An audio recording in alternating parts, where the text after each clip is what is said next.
Welcome back to Star Trek Online, everybody. I am your host, the Housecoat Gamer, and today we are taking a look at the Dideridex-class Warbird, also known as the B-type Warbird, presumably because they didn't have the class definition at the time. This ship first appeared in the TNG episode, The Neutral Zone, last episode of Season 1. And it has premiered in quite a few episodes of TNG since then.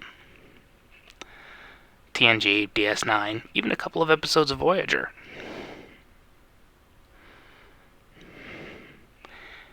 This ship is freaking massive. I mean, it gives the illusion that it's bigger than it is because the inside is hollow. It probably has the same gross tonnage as a Galaxy-class ship, but it's nearly twice as long. Production-wise, the hollowness is because, well, warp nacelle rules.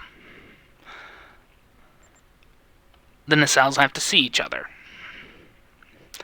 A rule that has been more consistently broken in every series since, but warp drive is an arcane science. The understanding always gets weirder and weirder and weirder as time goes on.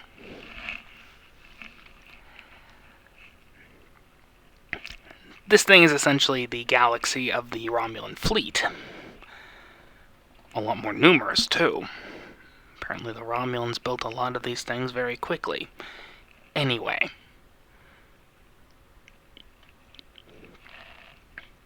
These became the backbone of the Romulan fleet during the 2250s to 2270s. Fought during the Dominion War. Got mauled during the Dominion War. Though that's mostly because of effects budget issues. They couldn't give shield effects to every ship in the fleet, could they? That would have been a budgetary nightmare.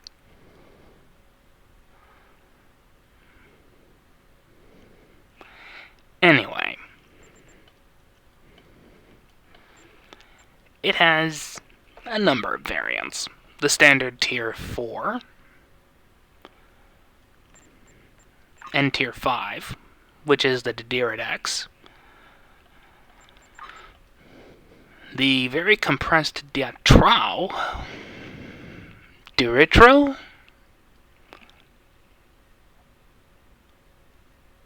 I'm not entirely sure how it's pronounced.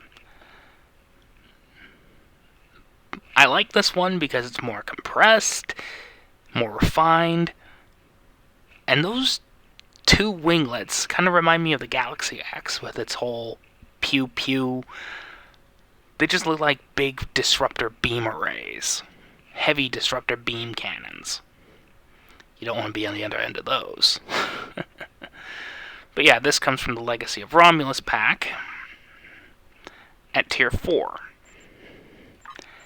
This is the Tier 6 variant.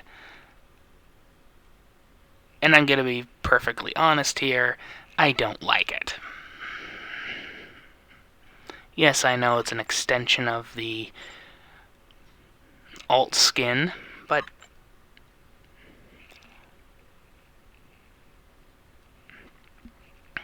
that overhang does not endear me any form of confidence.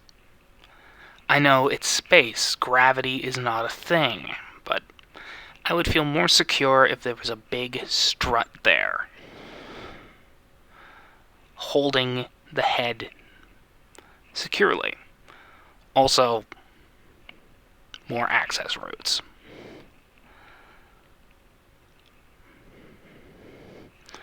After all, what happens if this section loses all of its turbo lifts? You're kind of screwed then, aren't you? Anyway. This is essentially a moveset clone of the Galaxy at Tier 6.